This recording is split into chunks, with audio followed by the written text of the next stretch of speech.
Para pemuda ini menjadi agent of change untuk bangsa Indonesia karena para pemuda ini sebenarnya memiliki peranan yang sangat besar, yaitu menjadi pusat dari kemajuan bangsa Indonesia. Para pemuda ini juga menjadi agent of development untuk bangsa ini. Para pemuda di Indonesia memiliki tanggung jawab yang besar untuk bisa melancarkan dan melaksanakan berbagai macam pembangunan di berbagai macam bidang. Para pemuda juga menjadi agent of modernisasi untuk bangsa ini. Para pemuda memiliki kewajiban untuk mampu menganalisa perubahan-perubahan yang akan terjadi di masa yang akan datang. Mereka harus bisa menganalisa agar mereka bisa mengontrol perubahan-perubahan yang akan terjadi, baik itu perubahan yang kecil maupun perubahan yang besar. Selain itu, pendidikan adalah salah satu pondasi dari peranan pemuda di atas. Tanpa adanya pendidikan yang kuat, maka para pemuda pasti akan merasa kesusahan dalam menjalankan peran sebagai penerus bangsa ini. Para pemuda juga harus memiliki semangat juang yang tinggi dan harus memiliki mental yang gigih, agar para pemuda siap menghadapi tantangan-tantangan yang besar, dan tantangan-tantangan ini tidak akan membuat para penerus bangsa kita ini jatuh, namun tetap gigih menghadapi semua perubahannya. Para pemuda tidak hanya harus mempersiapkan dirinya sebagai penerus bangsa, tetapi para pemuda ini wajib siap untuk menjadi penerus bangsa ini. Karena para pemuda ini adalah tolak ukur dari suatu bangsa. Jika pemuda yang dihasilkan baik dan berkualitas, maka tidak perlu mengkhawatirkan masa depan bangsa kita. Namun selain harus baik dan berkualitas, para pemuda ini juga harus memiliki jiwa nasionalisme dan jiwa kejujuran yang tinggi. Agar mereka tetap mengikuti dasar negara kita dan para penerus ini tidak membohongi para rakyatnya nanti saat mereka memimpin. Cara menanamkan rasa nasionalisme untuk para pemuda ini sangat banyak. Salah satu caranya adalah kita memulainya dari OSIS yang berada paling dekat dengan para pemuda ini. Dari sekolah maupun perguruan tinggi bisa membuat acara yang menarik pada hari-hari peringatan Indonesia seperti Hari R.A. Kartini, Hari Kemerdekaan, Hari Pancasila, Hari Sumpah Pemuda, dan yang lainnya. Kita juga bisa mengarahkan para pemuda untuk mematuhi aturan yang berlaku, menciptakan dan mencintai produk dalam negeri, melakukan aksi nyata dalam membela negara.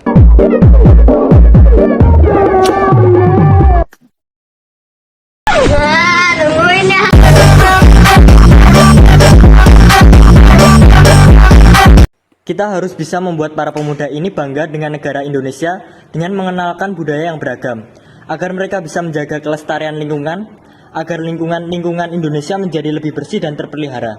Kita juga harus belajar untuk tidak merusak fasilitas umum. Kita juga harus menciptakan kerukunan di tengah masyarakat yang beragam dengan cara menghargai perbedaan yang ada. Jika ada sesuatu yang berbeda, kita bisa menggunakan musyawarah untuk mencapai mufakat dengan baik. Berikut adalah penjelasan kronologis mengenai peran pelajar dalam perubahan politik ketatanegaraan Indonesia. Peran pelajar yang pertama yaitu prakondisi sebelum kemerdekaan Indonesia. Contohnya, 1. Kolonialisme Belanda, 2. Pergerakan Nasional Indonesia, 3. Pendidikan dan pemuda. Yang kedua, ada peran pelajar dalam perjuangan kemerdekaan.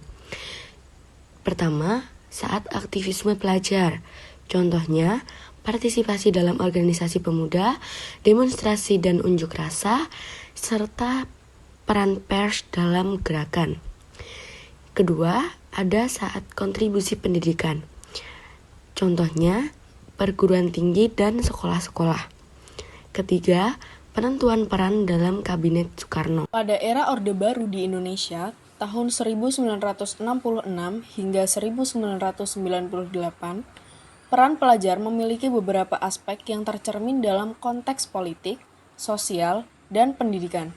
Beberapa peran pelajar dalam era Orde Baru, yang pertama, pembentukan karakter nasionalis.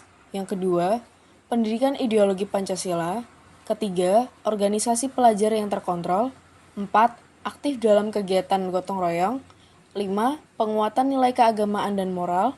6. Partisipasi dalam aktivitas internasional. 7. Kontrol terhadap aktivitas mahasiswa. Adapun kontribusi pelajar, yang pertama, partisipasi dalam pembangunan. Pelajar diharapkan berkontribusi dalam pembangunan nasional melalui kegiatan-kegiatan gotong royong dan program-program pemerintah. Yang kedua, pendidikan dan pelatihan kepemimpinan. Pendidikan dan pelatihan kepemimpinan membantu membentuk karakter dan kepemimpinan yang sesuai dengan ideologi Orde Baru.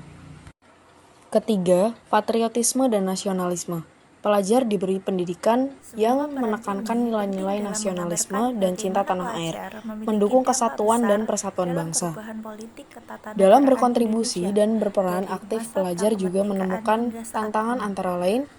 Yang pertama, kendala dalam bebas berekspresi. Kedua, keterbatasan beasiswa dan fasilitas pendidikan. Yang ketiga, ketidaksetaraan dan dikotomi pendidikan. Adanya ketidaksetaraan dalam sistem pendidikan, terutama antara kota dan daerah pedesaan, serta antara kelompok sosial ekonomi yang berbeda. Harapan ke depan bagi pelajar yaitu kemerdekaan berekspresi yang lebih luas,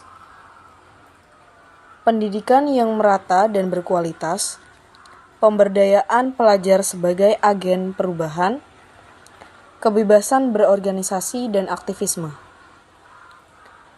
Meskipun ada banyak kontribusi positif yang diberikan oleh pelajar pada era Orde Baru, tantangan dan pembatasan tertentu juga ada. Harapan untuk masa depan melibatkan perubahan yang lebih besar menuju kebebasan, kesetaraan, dan pemberdayaan pelajar sebagai pemimpin masa depan. Semua peran ini penting dalam menggambarkan bagaimana pelajar memiliki dampak besar dalam perubahan politik ketatanegaraan Indonesia dari masa prakemerdekaan hingga saat ini. Maka dari itu, kita sebagai generasi muda, kita harus bisa mempersiapkan diri kita masing-masing agar kita bisa berkarya dan berkontribusi dalam pencapaian-pencapaian bangsa kita. Selain generasi muda, generasi yang telah melewati masa muda juga wajib turut membantu dan mengarahkan para pemuda ini agar bisa menjadi penerus bangsa yang tidak hanya berkualitas, namun generasi yang jujur dan pantang menyerah dalam menghadapi masalah-masalah politik, masalah-masalah ekonomi, masalah-masalah sosial, dan masalah-masalah budaya. Kita harus mengingat jasa para pahlawan kita yang telah mempertahankan kemerdekaan dan mempertahankan negara ini hingga detik ini. Memang zaman ini lebih sulit untuk mempertahankan semua perubahan yang ada, namun kita sebagai penerus bangsa harus terus berusaha agar kita bisa mengikuti perkembangan politik dan perubahan ketatanegaraan Indonesia.